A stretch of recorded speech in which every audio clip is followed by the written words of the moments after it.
Hoy es 19 de junio de 1994. Son las 16:22 en la radio RTLM en Kigali.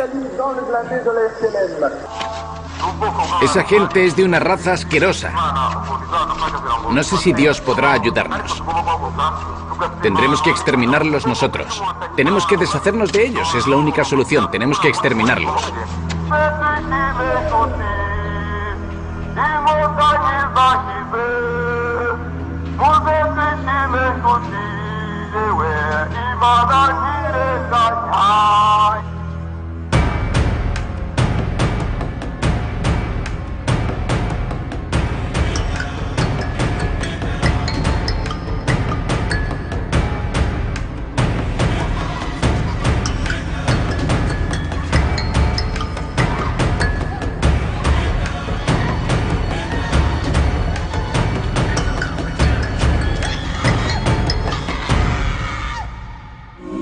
Ruanda, un horror sin fin.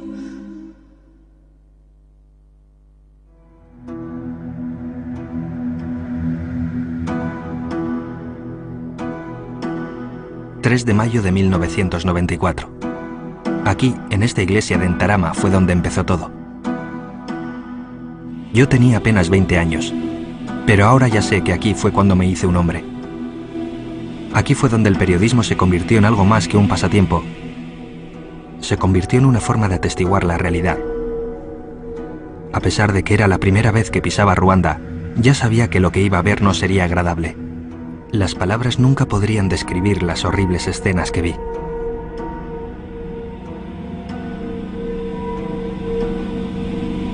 Miles de cadáveres. Rostros que reflejaban el miedo y el dolor.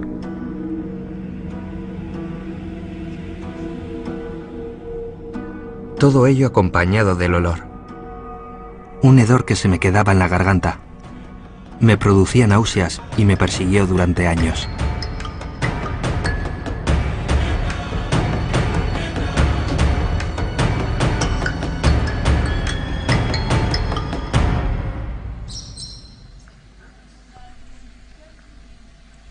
Hoy en día, Ntarama se ha convertido en un lugar para el recuerdo.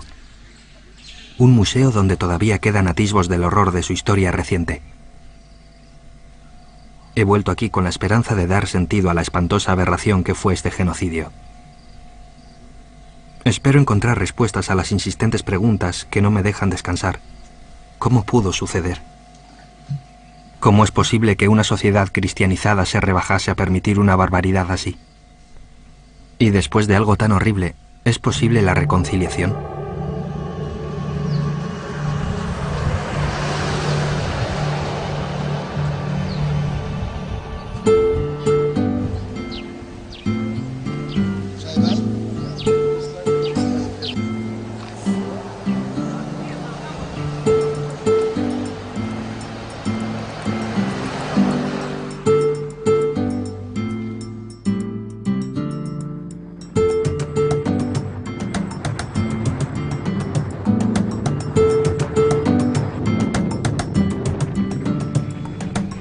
La carretera que me lleva a Kigali no tiene nada que ver con el camino de barro por el que viajé hace 15 años.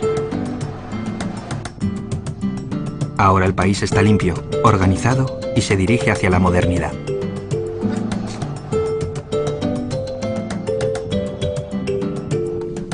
Parece que en la tierra de las 1000 colinas se vive en paz y se han deshecho de sus antiguos demonios. Aunque yo sigo teniendo la sensación de que la estructura del país es poco sólida. Puede que aquellos siniestros carnes de identidad ya no existan. Pero aquí todos siguen sabiendo quién es Tutsi y quién es Hutu. Los antiguos asesinos viven codo con los supervivientes del genocidio en una tierra donde se derramó la sangre de sus padres, sus familiares y amigos. Pero ¿será humanamente posible ignorar un pasado tan estremecedor?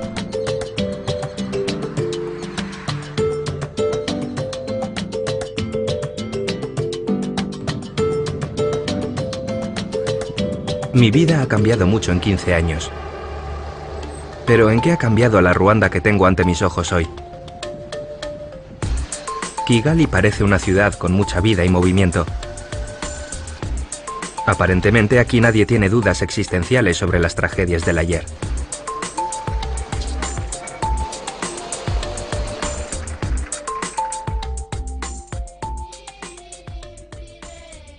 ...7 de abril de 2009... Para recordar el 15º aniversario del genocidio, el gobierno de Ruanda ha decidido remover conciencias.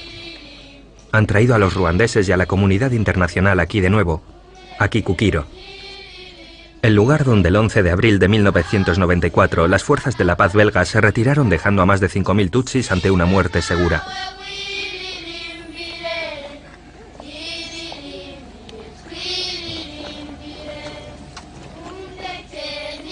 Paul Kagame, el tirano ruandés, preside la conmemoración. No hace demasiado era un líder rebelde con uniforme militar, pero hoy en día es el presidente electo, a pesar de que muchos han cuestionado la transparencia de las votaciones. Desde que llegó al poder, el Ejército Nacional de Ruanda se ha convertido en el más poderoso y temido de la región. Ruanda ha aprendido a no depender de otros para la supervivencia. En el discurso oficial, Kagame insiste en que la reconciliación es necesaria. Que se haga justicia con la gente responsable del genocidio.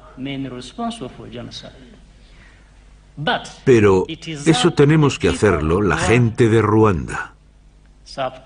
Tanto yo como vosotros tenemos que decidir cómo queremos construir nuestro futuro. Hay algo en ese discurso que indica que es un texto aprendido y no algo que el presidente sienta.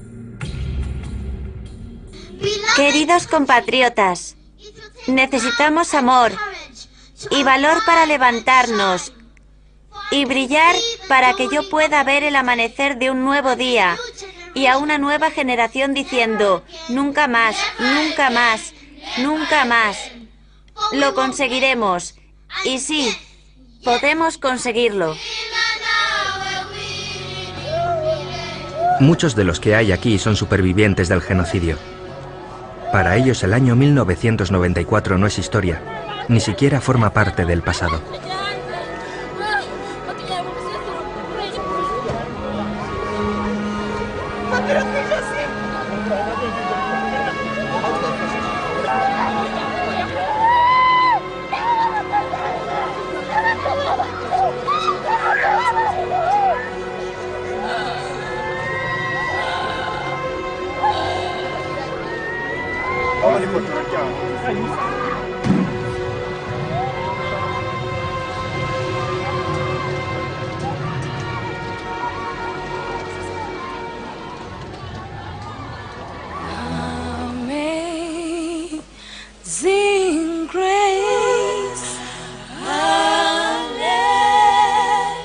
Unas horas más tarde, cuando nos reunimos en el estadio de fútbol de Kigali para realizar una vigilia a la luz de las velas, estoy convencido de que, a pesar del tranquilizador discurso oficial, Ruanda todavía no ha exorcizado sus demonios ni se ha deshecho de sus pesadillas.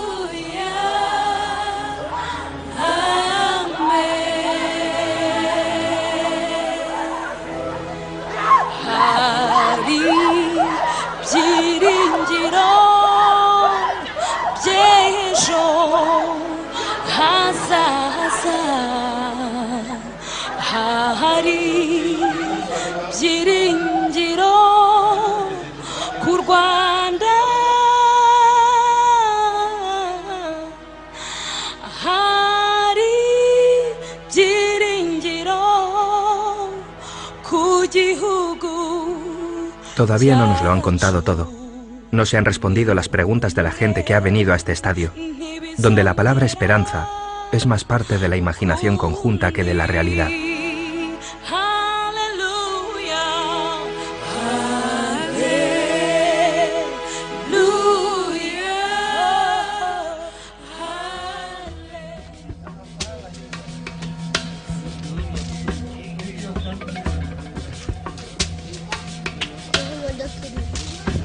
Al día siguiente nos dirigimos al sur del país, a Butare.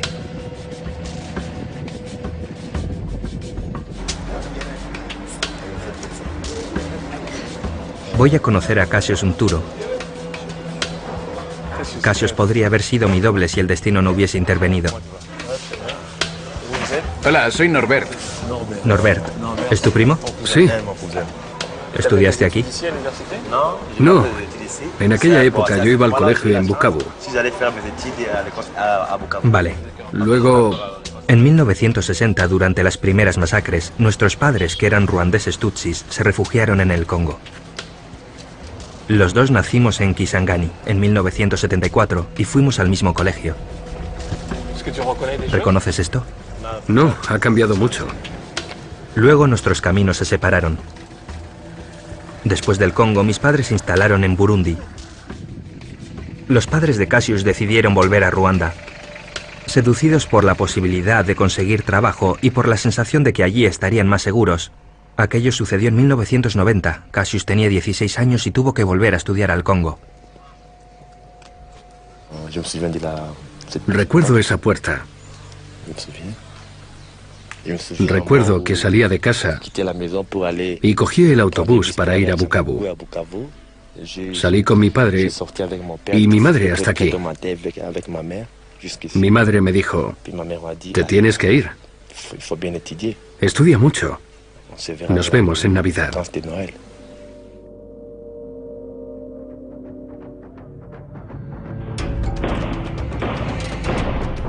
Un mes más tarde empezó la guerra que luego daría lugar al genocidio de 1994.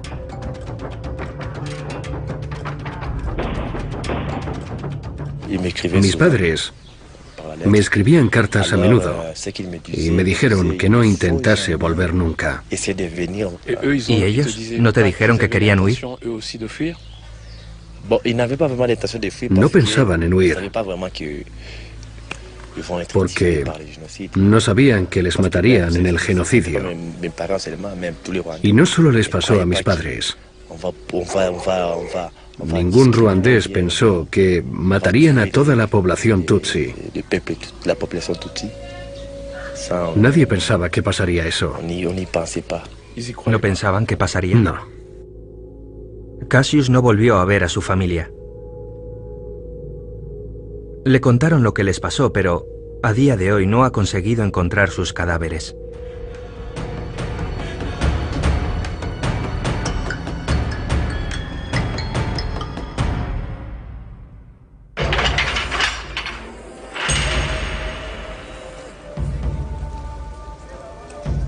Miles de ruandeses estuvieron involucrados en la masacre de sus vecinos tutsis.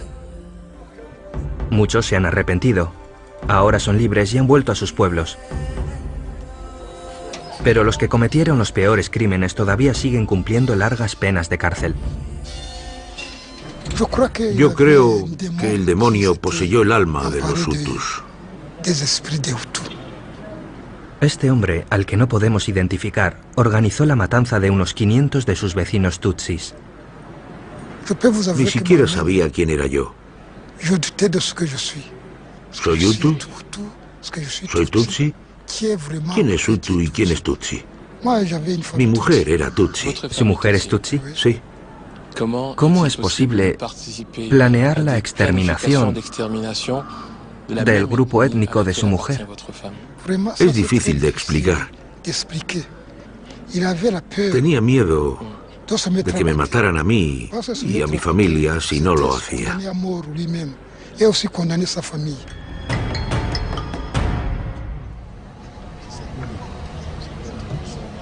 La llamada al genocidio se oyó y se obedeció a todos los niveles dentro de la sociedad ruandesa. Son las 12 menos 19 aquí, en radio RTLM. Esta mujer mataba con sus palabras. Valérie Bemeriki era la protagonista de la siniestra radio de las 1000 colinas, RTLM. No sé por qué dicen que yo era la más famosa, porque allí había más periodistas. Yo solo sé que efectivamente contribuí al genocidio, pero solo hice lo que me ordenaron. Creía que si no lo hacía, podían matarme.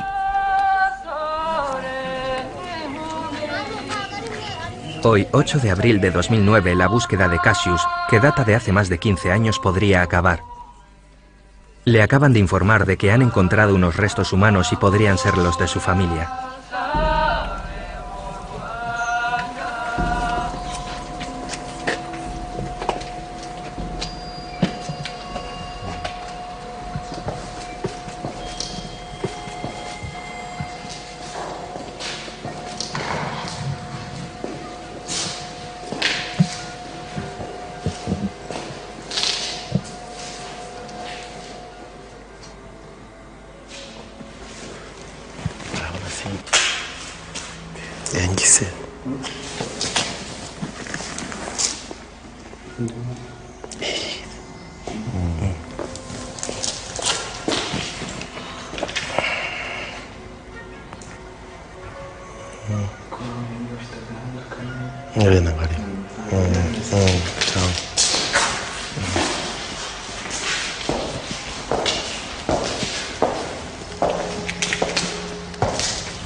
¿Cómo te sientes? Hay que ser un hombre. Es impactante. ¿Cómo puedes saber si son ellos estando así? No es fácil saber si son ellos. Pero confío en que son ellos. El lugar coincide.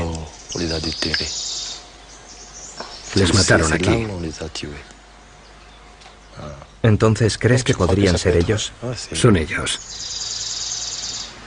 Son ellos. ¿Cómo te sientes? Llevas 15 años esperando este momento. Bien, pero también es impactante. No has aguantado mucho ahí. ¿Qué? Has vuelto muy rápido, como si... No he querido quedarme, porque no iba a aguantar. No he querido. Ahora volveré a Butare para ver cómo puedo honrarles.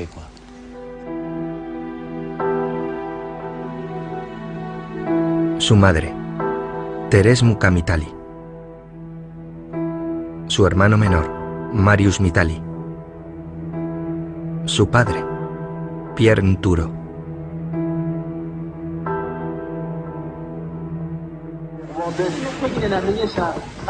Todos nos hemos puesto en pie para luchar contra esas cucarachas. Nuestros jóvenes, nuestros soldados, nuestros ancianos e incluso nuestras mujeres. Esas cucarachas no escaparán.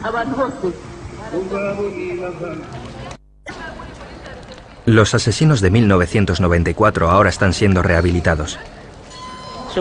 En 2006 empecé a entender que lo que había pasado en Ruanda no era normal, que había sido excesivo.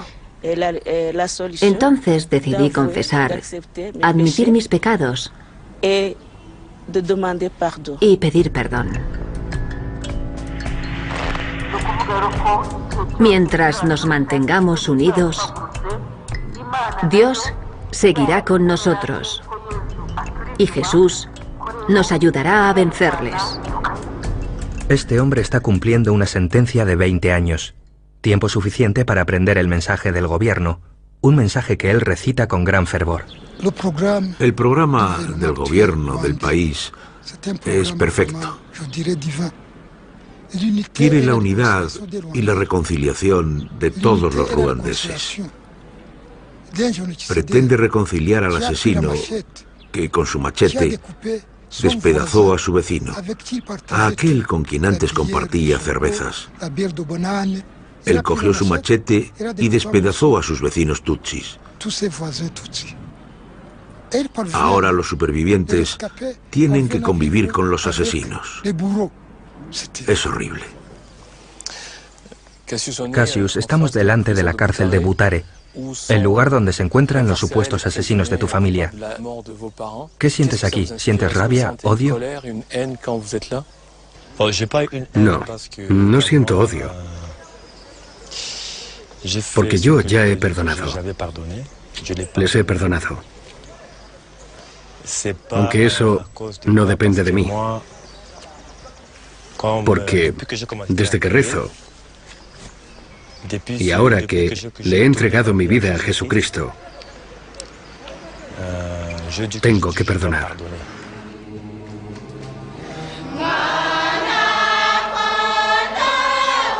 Otra vez más me surgen preguntas.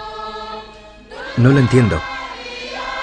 De nuevo estoy impresionado por ver las iglesias llenas de gente, incluso la misa de tarde de la prisión de Kigali. Puede que sea triste, pero durante el genocidio hubo paridad de sexos y muchas mujeres participaron activamente.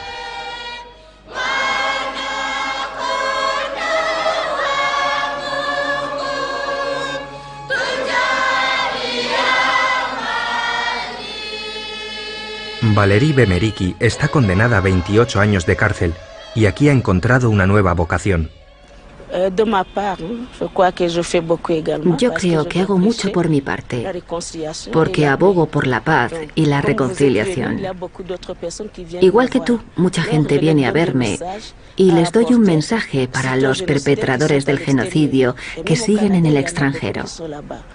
En Canadá hay un gran número de ellos.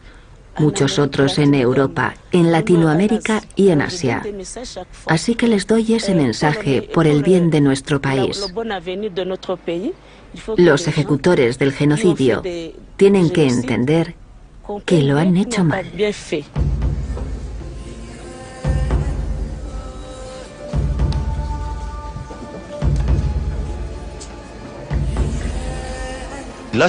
En tu país no se entiende bien lo que ha sido el genocidio en Ruanda. Pero lo ha habido. Mira mi caso. Yo tenía a mis padres y a mis hermanos, y ahora solo quedo yo. Lo que no entiendo es cómo puedes perdonar. ¿Cómo puedes seguir y vivir en el mismo país, codo con codo, con los asesinos? ¿Cómo puede ser eso? Lo único que te puedo decir es que para mí es un estado de gracia. Antes me resultaba un poco difícil perdonar a la gente, pero tan pronto como acepté a Jesucristo en mi vida, encontré el valor para perdonar.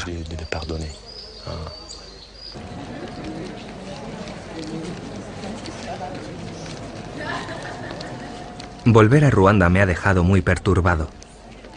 Tengo la sensación de que estoy más lejos de la verdad que antes de venir aquí. Tengo la sensación de que estoy viendo una obra de teatro, donde todos los actores han memorizado sus textos a la perfección. Todo el mundo recita espontáneamente el mismo mensaje común. Y digo común porque en privado las cosas son muy diferentes. Ahí es donde la gente expresa con libertad su pena y su rencor. Incluso he visto informes de asesinatos por ajustes de cuentas entre vecinos. Me parece que en Ruanda lo único real son las pesadillas.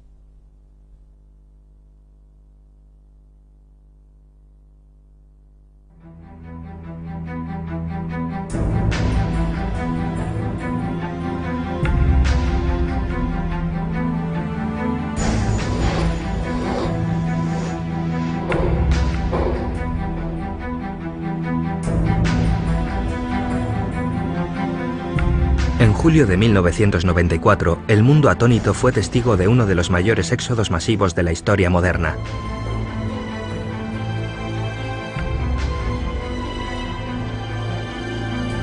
Mientras el ejército Tutsi rebelde de Kagame avanzaba implacable, el gobierno Hutu de Ruanda y sus milicias genocidas huían, llevándose a su paso a cientos de miles de civiles.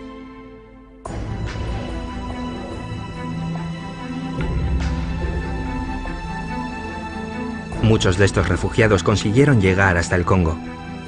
Inundaron las ciudades de la provincia de Kivu. Aquí en Goma acabaron más de 750.000.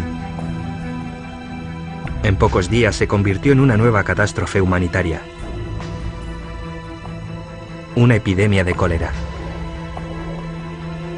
Tras meses de indiferencia ante el genocidio de Ruanda, el mundo decidió prevenir otra tragedia y las organizaciones humanitarias llegaron a la zona. Médicos Sin Fronteras envió un equipo de emergencia.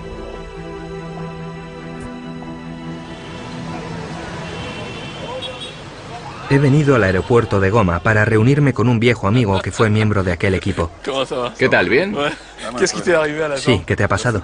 El fútbol. Me he roto un dedo del pie. Pero al final nos hemos podido ver. Gracias. En 1994, mi amigo Marc Basson era un joven cooperante internacional. Había visto tragedias en Sudán, en Bosnia e Irak. Pero nunca había visto nada como lo que encontró en Goma.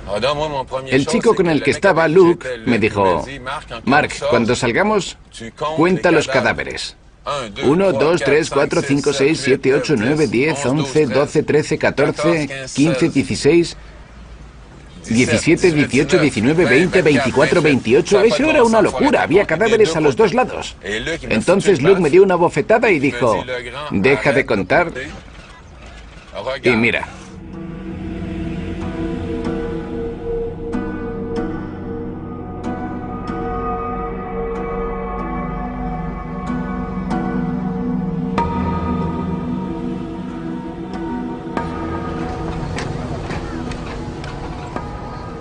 Había refugiados por todas partes.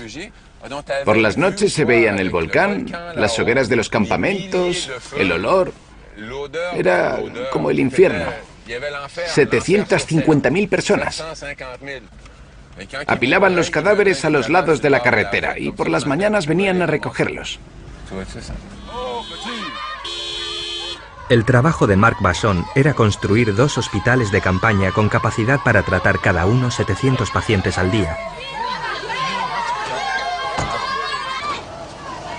Los hospitales de campaña los instalaron en este patio de la escuela, mientras los niños jugaban. Pero aquí los pacientes no eran todos civiles inocentes. Los primeros en llegar fueron los miembros del ejército ruandés, entre comillas los Hutus.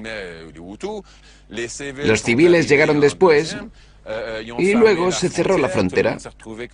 Así que nos quedamos todos aquí atrapados y entre los civiles estaban los denominados Interhamwe, las milicias que habían descuartizado a la gente con sus machetes al otro lado.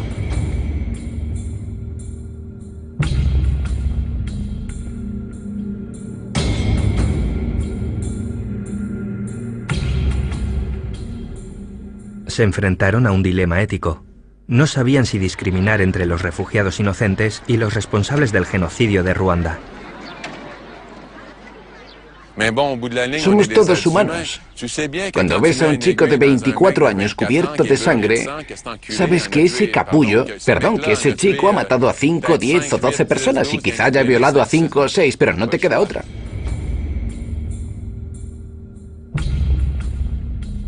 Por desgracia, el genocidio no terminó en la frontera de Ruanda. Una mañana encontramos a 7 u 8 niños muertos. Una enfermera cogió a los niños y vio que les habían aplastado la cabeza. Una mujer había ido por ahí cogiendo bebés y golpeándolos contra el suelo. Como no sabía si eran Hutus o Tutsis y era un extremista, no quiso dejar ninguno vivo. En los campos de refugiados, los grupos de Hutus se armaban y planeaban cómo volver a Ruanda. Se convirtieron en las FDLR, las Fuerzas Democráticas para la Liberación de Ruanda.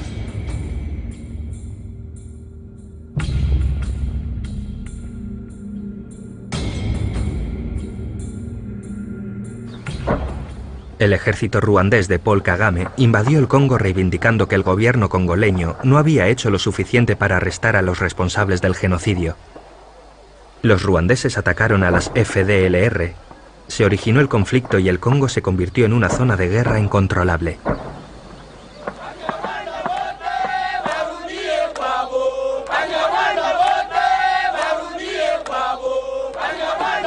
Los ruandeses han invadido territorio congoleño. Amenazan y matan a la gente. Estamos hartos. El resultado de todo esto es que las luchas en el este del Congo llevan produciéndose desde hace más de 12 años y han fallecido más de 4 millones de personas.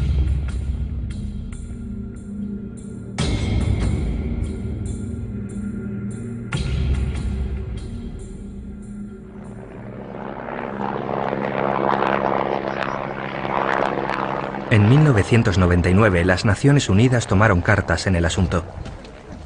Y actualmente, con 17.000 soldados, la misión de la ONU en el Congo, la MONUC, es su mayor despliegue militar del mundo. Pero poco pueden hacer en un país que es casi del mismo tamaño que Europa Occidental.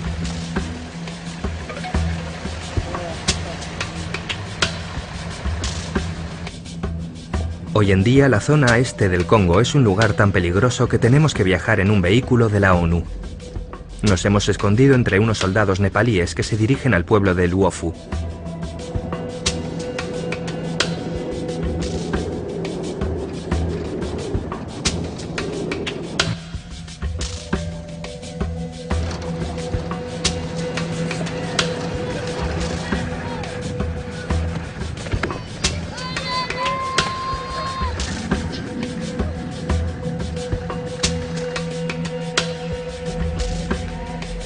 Luofu es un pueblo con pocos recursos de unos cientos de habitantes que se vio en la zona de fuego cruzado entre el Ejército Nacional Congoleño, las FARDC y las FDLR.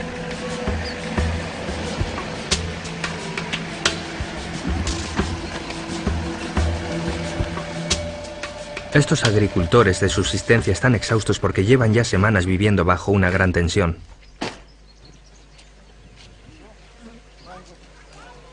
Bonjour. Hola. ¿Qué ha pasado aquí? ¿Por qué están quemadas estas casas?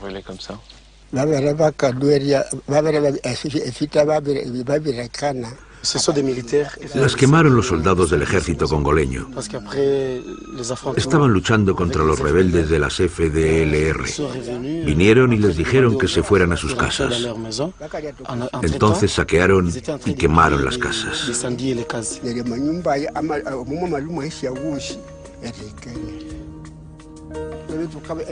Cuando estaban aquí los rebeldes de las FDLR, las cosas iban bien.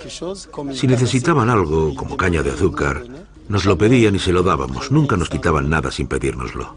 ¿Qué es mejor vivir, con las FDLR o las FARDC? ¿Qué prefieren?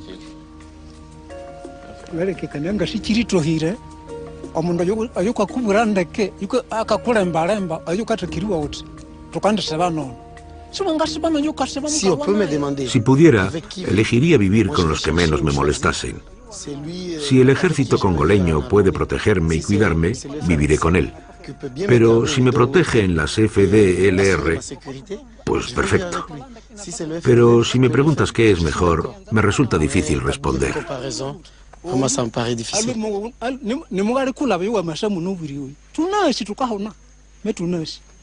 Los dos hombres pensaron que era un miembro de la misión de la ONU y empezaron a pedir.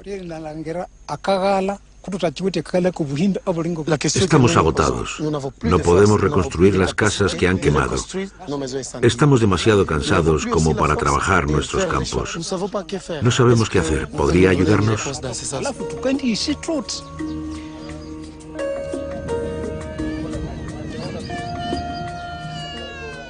De repente entró en el pueblo un vehículo del ejército congoleño. Tienen miedo porque los soldados quieren saber por qué han hablado con nosotros. ¿Esos de ahí? Sí. Hola. Hola. Hola, ¿qué tal? ¿Cómo está? Hola. Soy el teniente Bulabula Daniel. ¿Qué tal por aquí? Estamos aquí para calmar los ánimos. Buscamos a la gente que está molestando a estos vecinos. Pero no hemos encontrado a nadie, no conocemos a nadie por aquí. ¿Qué ha pasado en la zona? ¿Quién ha quemado estas casas y por qué? Pues nuestro ejército... No, espera, las FDLR. Nosotros no estábamos aquí cuando las quemaron, estábamos al otro lado. Aquí estaba otro vehículo. Cuando llegamos nosotros, las casas ya estaban destrozadas. ¿Cuánto tiempo llevan en esta zona? Pues entre 1 y 2 semanas. 1 semana o 2.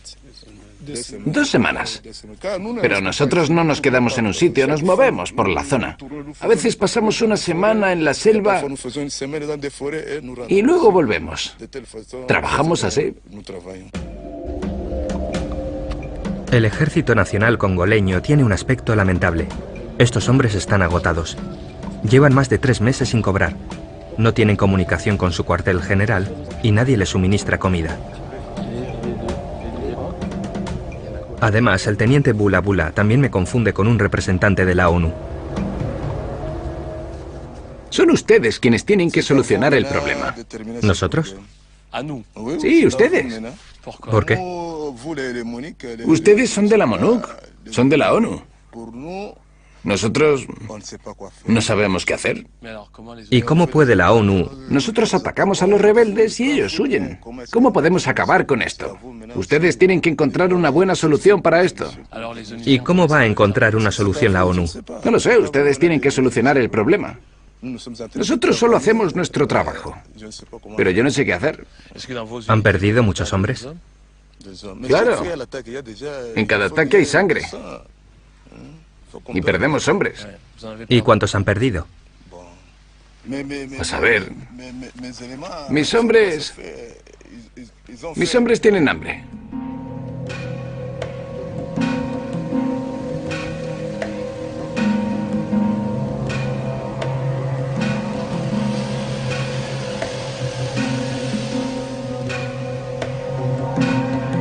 Los pueblos aislados no son los únicos blancos fáciles para los grupos armados.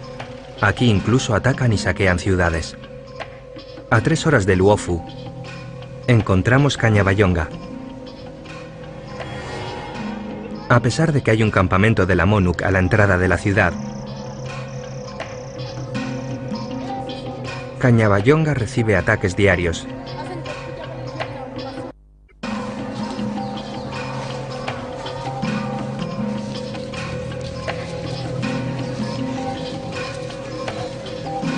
Los habitantes de la ciudad ya no pueden más, empezando por el propio alcalde.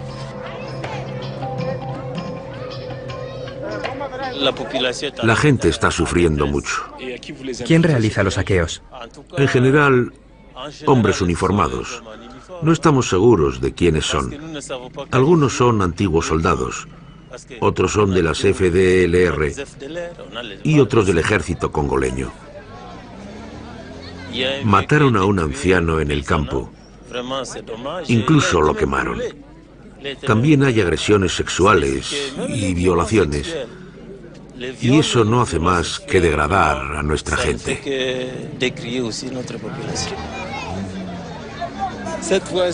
Los soldados entran en nuestros campos y se llevan todo lo que hemos plantado. ¿Cómo vamos a sobrevivir? ¿Se refiere a los soldados congoleños? Sí, a las FARDC nos roban todo lo que plantamos. Ustedes tienen cámaras y tecnología.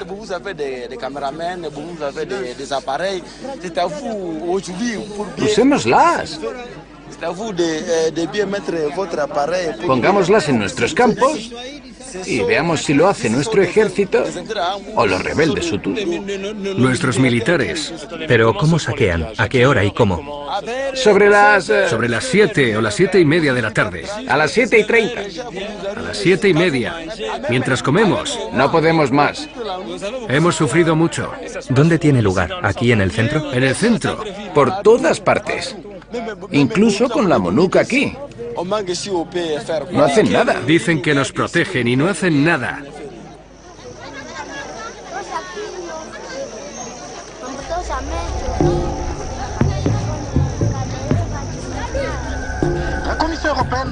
La Unión Europea dona 30 millones de euros a la República Democrática del Congo destinados a protección medioambiental. El acuerdo se firmó el lunes en Kinshasa y el comisario europeo de desarrollo encargado de los recursos naturales quiere proteger a las... Decidimos aventurarnos al encuentro de los rebeldes de las FDLR. Los soldados de la MONUC no se atreven a adentrarse en territorio rebelde, así que nos adentramos en la selva sin protección. Sabemos que si alguno de estos radicales hutus que llevaron a cabo el genocidio de Ruanda descubre que soy tutsi, podría pasar un rato horrible. Así que les diré que soy un periodista canadiense nacido en Costa de Marfil.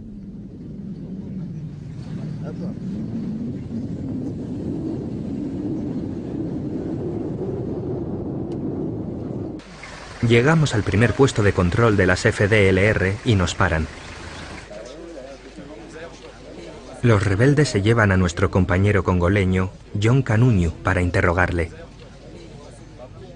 Tarda 1 hora en volver, y cuando vuelve está muy nervioso. Cuando me han llevado con ellos, estaba seguro de que me iban a matar y que solo se devolverían mi ropa, porque eso es lo que suelen hacer aquí. Pero, ¿qué es lo que nos ha delatado? Teníamos una buena tapadera. ¿Por qué han cambiado de idea y han pensado que éramos espías? A pesar de que hemos dicho que eras de Costa de Marfil, se han dado cuenta de que eras tutsi. Yo he dicho que era de Costa de Marfil. ¿Cómo lo han sabido? No por la morfología, claro. Aquí, la gente, con solo mirar, ya sabe si alguien es hutu o tutsi. Eres un tutsi en territorio de las FDLR y tienen miedo de eso. Al final conseguimos hablar por teléfono con el comandante, el capitán Pacifique Dunia, de las FDLR. Capitán, los congoleños están cansados de su presencia.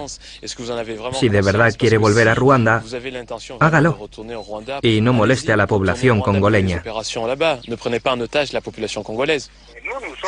Nosotros somos refugiados.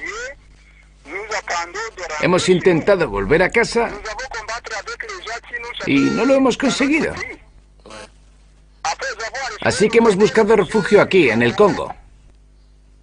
Sí. Pero ahora dicen que cometimos un genocidio y que quieren deshacerse de nosotros, que somos criminales de guerra.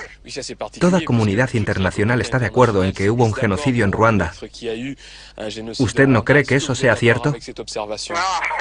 Yo no he masacrado a nadie nunca. A mí no me gusta la guerra. Yo quiero la paz. Sí. Si ellos están preparados para dejarme entrar, puedo volver. ¿De dónde saca las armas para seguir luchando? ¿Que de dónde las sacamos? Sí. Nuestras armas son un regalo de Dios.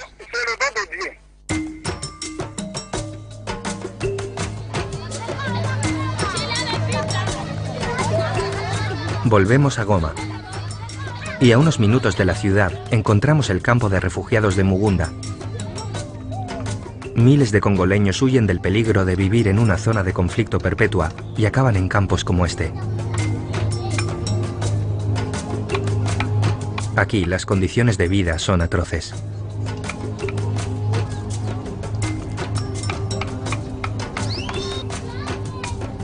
Por ejemplo, este hombre tiene que vivir en este cobertizo con su mujer y 5 hijos. Además, nadie tiene ni la menor idea de cuándo acabará la lucha para que toda esta gente pueda volver a casa.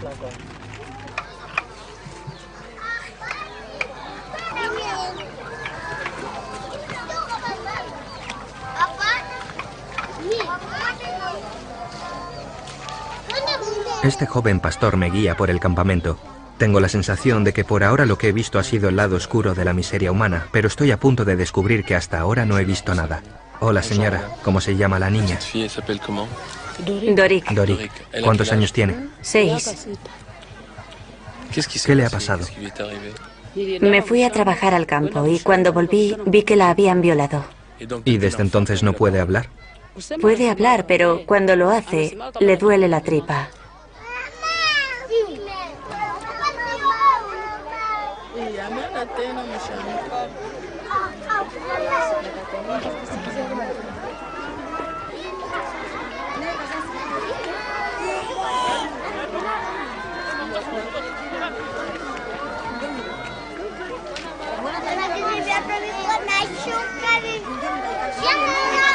¿Quiénes son los responsables de estas violaciones? Todos los chicos jóvenes que ves están traumatizados. Todo el mundo lo está. No tienen nada que hacer. Están aquí atrapados. Aún así es increíble que quieran violar a una niña de 6 años. Hay un problema. Muchos tienen el virus del SIDA. Y cuando van al curandero, este les dice que si mantienen relaciones con una niña pequeña, se curarán. Esa es la principal razón por la que violan a tantas niñas. ¿Lo hacen para curarse del SIDA? Sí, como cura para el SIDA. Me pregunto a cuántos niños en el Congo y en otros países de África se les habrá arrebatado el derecho a la infancia. ¿Cómo se puede llegar a ese nivel de pérdida de la moral?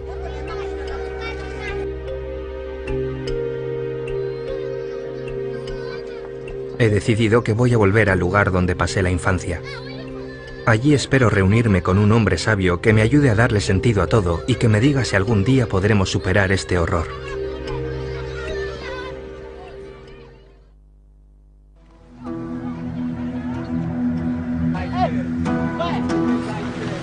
La última vez que estuve en Kisangani, mi ciudad natal, fue hace 29 años.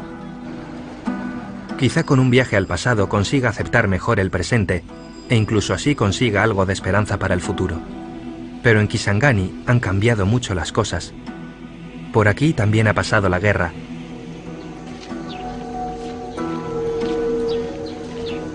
Del edificio donde yo crecí ya solo quedan las paredes y no quiero ni pararme a verlo.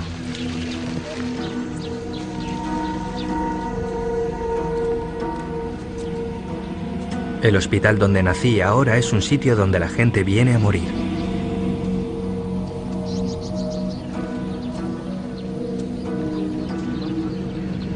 Mi escuela de primaria sigue aquí, y eso es buena señal. He vuelto aquí con la esperanza de reencontrarme con un profesor que para mí fue muy importante, ya que fue él quien en mi primer año de colegio me enseñó los valores humanos básicos y el respeto por los demás. Creo que él podrá explicarme cómo hemos acabado haciéndolo tan mal. Llevo décadas esperando este reencuentro.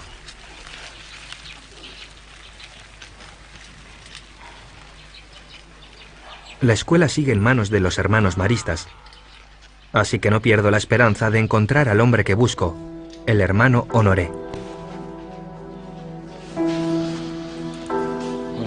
Me recibe el propio director.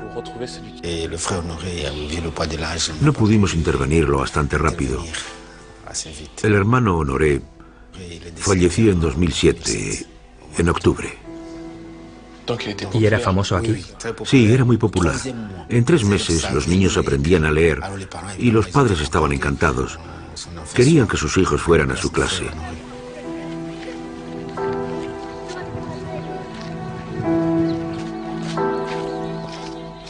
Como he llegado un poco tarde, le voy a preguntar a usted lo que le quería preguntar a él. ¿Cómo es posible que un país que ha producido hombres, como el hermano Honoré, también produzca tantos criminales y líderes corruptos que explotan a su propia gente? ¿Qué decía él? Él decía que la gente hace eso no por lo que les enseñan. Nosotros les enseñamos a mirar por el bien común y a respetar a los demás. Él sentía que había fracasado. ¿Qué había fracasado? ¿La escuela o él? Él hablaba del fracaso de la Iglesia. De aquí han salido universitarios, intelectuales, pero no ciudadanos. Ciudadanos de verdad.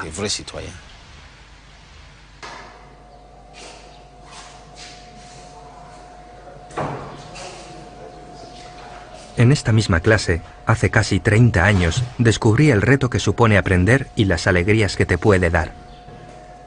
Tenía una edad en la que todo parecía posible, y aquí tuve la gran fortuna de encontrar un profesor que me ayudó a creer en mi potencial, en el valor de la educación y en la posibilidad de vivir en un Congo en paz. Sé que el hermano Honoré quería volver a verme. Hace 3 años hablamos y me dijo que de los 40 alumnos que estaban conmigo en clase en 1979 solo quedaban 4 vivos. Todos los demás han muerto, víctima de los enemigos del África actual. las guerras, la hambruna, el SIDA y las enfermedades como el cólera o la malaria.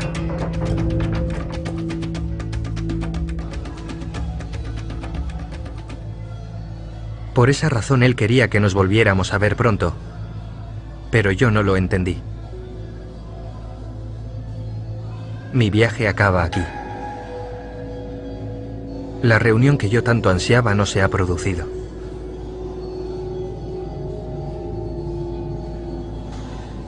En este recorrido, desde Entarama, donde me hice un hombre, hasta Kisangani, donde nací, me han surgido más preguntas sin respuesta.